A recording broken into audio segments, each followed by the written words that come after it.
En las diferentes fases de la vida, las personas sentimos las dolencias físicas y emocionales propias de cada etapa. Por eso hoy vamos a hablar de algunos de los problemas con los que nos encontramos en la tercera edad y los beneficios que se pueden conseguir gracias al masaje geriátrico. Con el devenir de los años, comienzan a surgir algunas limitaciones derivadas del desgaste natural del organismo. Los primeros signos de envejecimiento se notan en nuestro cuerpo. Entre los principales beneficios se encuentran una mejora de la circulación de la sangre, mayor flexibilidad muscular y articular, mantiene la piel saludable, ayuda a mantener el equilibrio del nivel hormonal, consiguiendo con todo esto mejorar el estado de salud general. Estábamos con esto de la neurona de la empatía porque en algunos se desarrolla más, tiene que ver con la caja en la que estamos o es... porque también no hay personas que dentro del mismo núcleo familiar unos son más empáticos que otros y unos les preocupa más el bienestar del otro que a uno y a uno parece que no le importa y sin embargo es la misma educación y el mismo medio. ¿Qué pasa? El miedo a ser vulnerable. El miedo a ser vulnerable nos hace encerrarnos y al encerrarnos nos protegemos y probablemente no recibimos el golpe de la herida que nos está dando una palabra, un concepto, una nueva idea, porque nos cambia, nos transforma, nos reta a ser otros. Y te proteges muy bien, pero te proteges tanto que tienes el problema de que dentro de esa coraza luego ya no puedes percibir la vida. Dejar penetrar, te dice mi mamá que te encierras de afuera hacia adentro, pero también de adentro hacia afuera. Si tienes una emergencia, no puedes salir tan fácil. Porque tienes, ¿no?, 5 cerrojos en la puerta, ¿no? Entonces no quieres que entre el ladrón y no quieres que entre nadie y te aseguras, pero si tú necesitas salir, te vas a tardar también mucho más tiempo. Y además pierdes la vida en el camino. Y sobre todo de lo que nos rodea, porque realmente es un universo que es inconcebible. Fíjate que yo recientemente escribí un libro que se llama El inconcebible universo, Sueños de unidad, preciosamente ilustrado por Patricio Beteo, y es un libro en donde precisamente trato de abrir los mapas que nos está revelando la ciencia y los mapas que nos está revelando la literatura para plantear que estamos más comunicados e interrelacionados de lo que pensamos. Un ejemplo nada más, porque esto es muy hermoso. Hay un experimento en física que plantea que cuando dos partículas han interactuado entre sí, cuando una va para arriba, la otra responde para abajo y viceversa. Pero si las separas a miles de kilómetros de distancia y tienes una en China y la otra está en México, cuando la de China va para arriba, la de México va para abajo y viceversa. Siguen actuando de la misma manera. Siguen comunicadas de una manera instantánea que hacía que Einstein mismo se rebelara ante ello. Porque decía esto no es posible, es como una acción fantasmagórica a distancia. Esto sucede en partículas subatómicas, en el nivel cuántico de la naturaleza.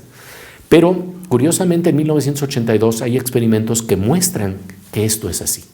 Y que así funciona, a pesar de que Einstein no lo podía concebir. Y fíjate el reto, una mente del tamaño de Einstein tiene que también ajustarse para reconfigurar el conocimiento y tratar de adaptarse a los cambios que se están planteando en términos de las investigaciones.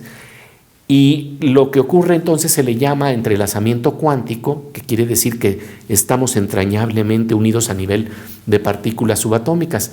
Me acuerdo que cuando yo platiqué de esto con un físico del Instituto Weizmann, que estudia precisamente ese fenómeno, porque esto se ha repetido, se ha replicado, se ha investigado y el fenómeno está más que constatado.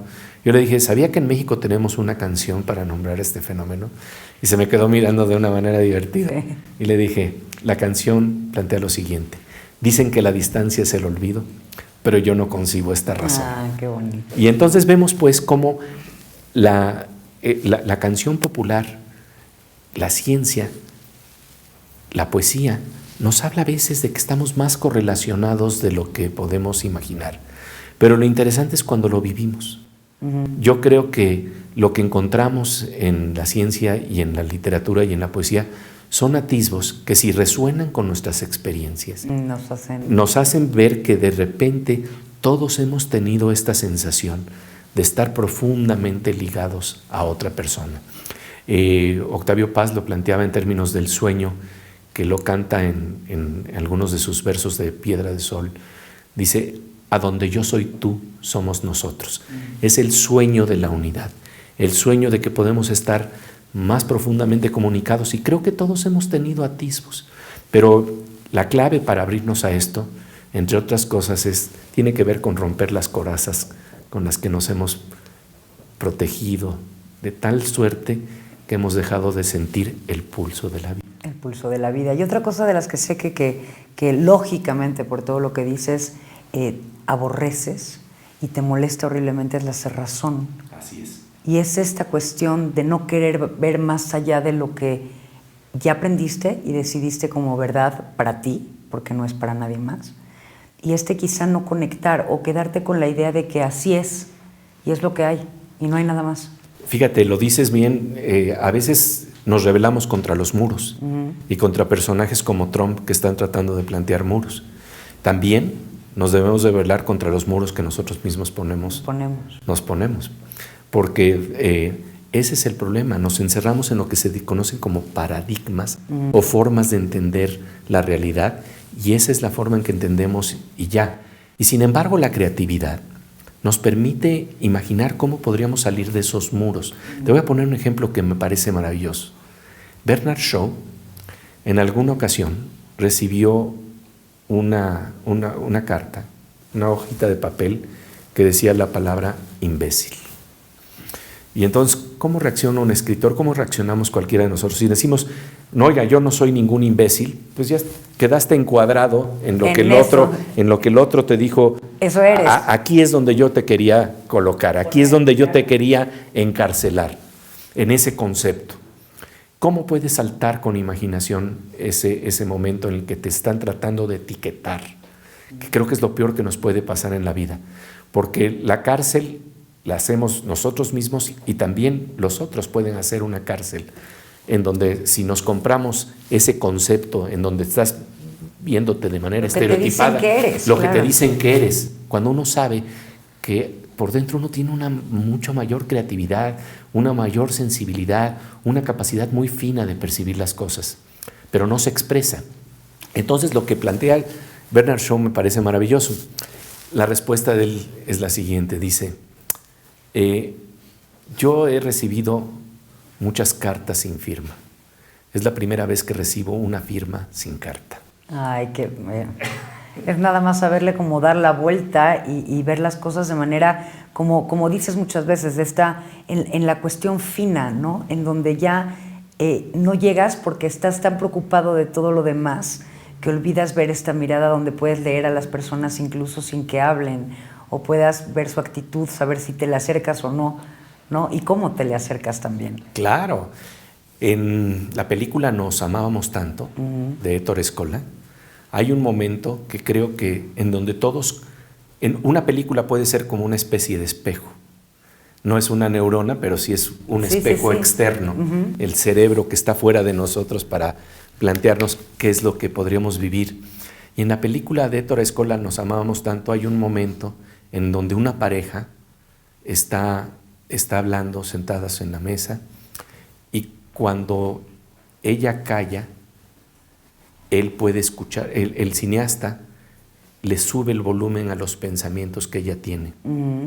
Y cuando él calla, también le suben el volumen a los pensamientos que tenemos, porque sí tenemos pensamientos, ahí está sucediendo algo en silencio, sí. pero lo que nos revela el arte en ese momento es que hay una comunicación muy fina que a veces no sabemos ver, interpretar, pero en donde nos estamos comunicando muy, muy sutilmente, y que realmente ese mundo está alrededor de ti y está alrededor de mí y está alrededor de todos los que nos relacionamos, pero como que no queremos ver esos pensamientos que están ahí sin voz.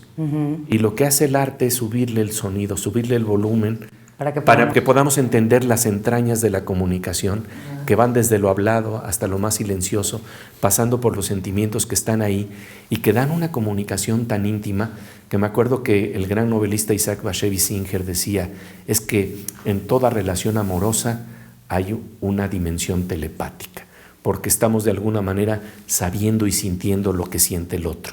Y al final del día esto me parece que es fundamental para hacer transformaciones en lo que nos rodea, porque todo esto tiene implicaciones en nuestra sociedad.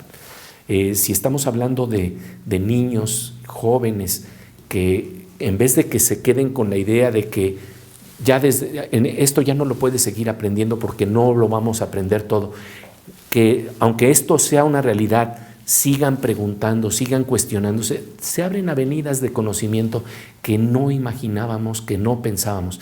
¿Quién iba a pensar que hoy en día nos íbamos a poder comunicar como nos podemos comunicar? Con un celular, con claro. Los celulares. Con redes sociales. Rompiendo las barreras de las paredes para penetrar las casas de otras personas a través de la televisión. Claro.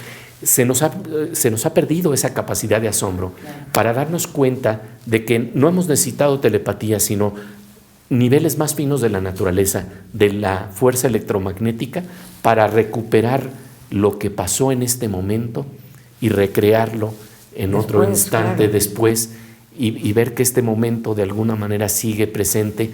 Y cuando eso ocurre, tal vez se satisface una de las visiones poéticas más maravillosas, que es la de poder atrapar lo más valioso de lo que tenemos en la vida, de lo que de veras nos ha conmovido. El gran poeta israelí Yehuda Amichai lo decía en estos términos: lo que no volveré a ver jamás, lo debo amar por siempre. Yo, como les dije, no tenía muchas ganas de hablar. Espero que no haya interrumpido mucho la plática de José Gordon, porque podríamos quedarnos aquí horas y horas, porque cada una de las frases y cada uno de los ejemplos que pones son palabras mayores.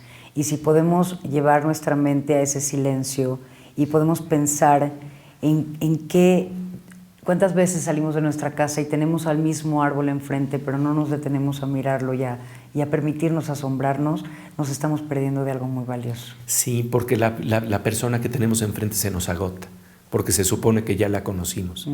Y sin embargo, si se abre nuestra percepción, empezamos a entender capas más profundas de nosotros mismos y de los otros. Muchísimas gracias. No, al contrario. Muchísimas gracias. Ojalá que además de besar a su pareja, además de hacer el ejercicio del cine, también hagan esto.